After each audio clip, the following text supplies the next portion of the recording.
Ok les gars, faites très attention, c'est vraiment une dinguerie. On vient de découvrir le plus gros leak de mots de passe de tous les temps. Il y a plus de 16 milliards de données qui ont été leaks. Je ne sais pas si vous vous rendez compte, mais 16 milliards, c'est plus de 2 fois le nombre d'habitants sur la planète. Alors c'est normal puisque bon, chacun a plusieurs comptes, plusieurs mots de passe, mais 16 milliards, c'est vraiment le plus gros leak qui ait jamais existé.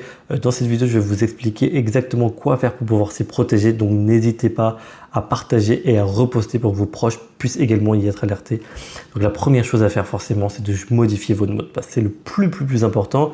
Et surtout, n'utilisez pas le même mot de passe pour tous vos comptes. C'est le plus important à surtout ne pas faire. Je sais que vous avez la flemme, mais pour ça, vous pouvez installer des applications qui vont gérer vos mots de passe. Ils vont générer automatiquement des mots de passe ultra sécurisés et ensuite tout va être enregistré sur l'appli. Donc pas besoin de le noter sur un papier que vous allez perdre dans 2 jours, vous inquiétez pas. Je vous mettrai si vous voulez dans les commentaires de noms d'applications qui sont intéressantes. La deuxième chose à faire, c'est d'activer la double authentification. C'est un gage de sécurité en plus, donc c'est important de le faire. Une troisième possibilité également, c'est d'activer les passkeys. Il n'y en a pas beaucoup qui le connaissent. En gros, c'est une possibilité de ne pas utiliser du tout de mot de passe et directement utiliser par exemple le Face ID de votre téléphone ou l'empreinte digitale pour se connecter à vos comptes sans passer par un mot de passe. Donc ça, c'est très intéressant. Si jamais vous voulez plus de détails dessus, je pourrais faire un petit tuto pour expliquer comment activer les passkeys. C'est pas disponible partout, mais je sais que par exemple pour les comptes Google, c'est possible. Alors je sais que vous allez me dire, bon, dans tous les cas, les fuites de données, on en entend parler tous les jours. De toute façon, moi, j'ai rien à perdre, j'ai rien sur mon compte en banque, mais n'oubliez pas qu'avec ces données-là, on peut usurper votre identité, on peut faire des crédits à votre banque, on peut partager des photos personnelles et ensuite faire un chantage. Enfin, c'est vraiment très dangereux. Alors s'il vous plaît, faites attention, c'est pour vous que je vous le dis.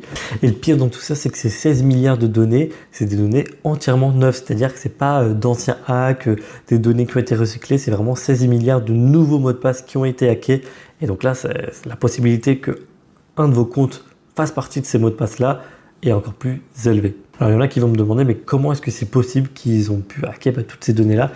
C'est via des cracks de logiciels, des extensions Chrome, des mail phishing, des malwares, des logiciels espions, des cookies, enfin bref, tellement de choses qui montrent encore une fois qu'aujourd'hui notre écosystème est extrêmement faible, que nos données sont vulnérables et encore ces 16 milliards c'est peut-être juste une partie submergée de l'iceberg et qu'en réalité il y a énormément d'autres données qui sont accessibles. C'est pour ça qu'il faut vraiment faire attention et surtout respecter les conseils que je vous ai donnés plus tôt, c'est très important, alors faites attention.